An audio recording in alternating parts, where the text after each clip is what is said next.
Chapter 1 ધોરણ 10 સ્વાધ્યાય 1.1 દાખલા નંબર 1 અવિભાજ્ય અવયવો આપણે પાડવાના જે ગુણાકાર સ્વરૂપે એને દર્શાવવાના અને પહેલી જ સંખ્યા છે આપણી 140.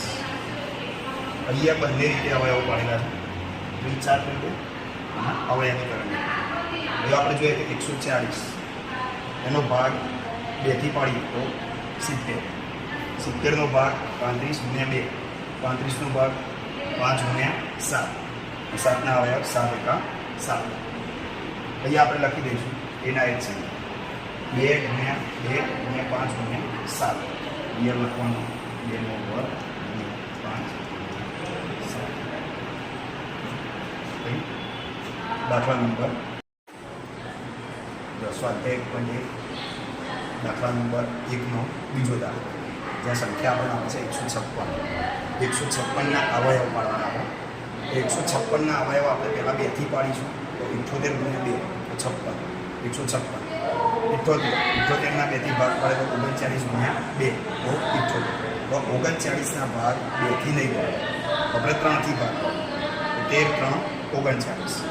13 અવિભાજ્ય સંખ્યા છે, 13ના અવયવ ના પડે તો 13 × 13. એ જ વસ્તુને આપણે વિચાર સ્વરૂપે પણ દર્શાવી શકીએ. 78 × 2 39 × 2 13 × 3 13 × 13. એ જ વસ્તુને આપણે ગુણાકાર સ્વરૂપે અહીંયા દર્શાવી 2 × 2 × 3 × 13. 2 × 2 એટલે 2નો વર્ગ, 2 × 2 પછી 3 × 13 અને ગુણાકાર 106.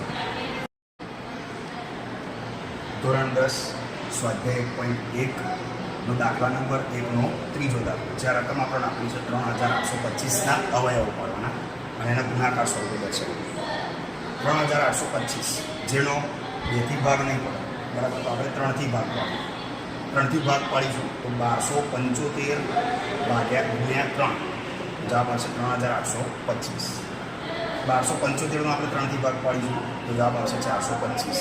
425નો 3 થી ભાગ નહીં પડે, આપણે ભાગ પાડીશું 5 થી. 5 થી ભાગ પાડીએ તો 85 × 5 425. 85નો ભાગ 5 થી પાડીશું તો 17 × 5 85, 17 × 17. એ જ વસ્તુને આપણે અહીંયા પ્રી ચાર્ટ સ્વરૂપે દર્શાવેલી અને આ સંખ્યાને આપણે ગુણાકાર સ્વરૂપે પણ અહીંયા દર્શાવેલી છે 3 × 3 × 5 × 17. અહીંયા થશે 3નો વર્ગ 5નો વર્ગ અને 17. આનો ગુણાકાર આપણે કરીશું, જવાબ આવશે 3825. જો સ્વાધ્યાય 1.1 દાખલા નંબર 1 એનો દાખલા નંબર 4. એની અંદર આપણે જુઓ 5005 જે સંખ્યા આપેલી છે 5005 જેનો અવયવ 1 થી નહીં પડે, 3 થી નહીં પડે, 2 થી નહીં પડે, અવયવ છે નથી પડે છે 5 થી. 5 થી આપણે અવયવ પાડીશું, જવાબ શું આવશે 1001. 1001નો 3 થી ભાગ નહીં પડે, 5 થી નહીં પડે, આપણે ભાગ પાડીશું 7 થી. 7 થી ભાગ પાડીશું, જવાબ આવશે 143. અને 143 આ સંખ્યાનો અવયવ 13 ×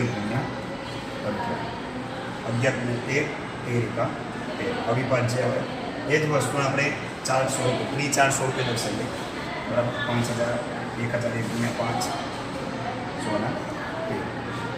એના આપણે ગુણાકાર સ્વરૂપે દર્શાવવું હોય 5 × 7 × 11 × 13 જેનો ગુણાકાર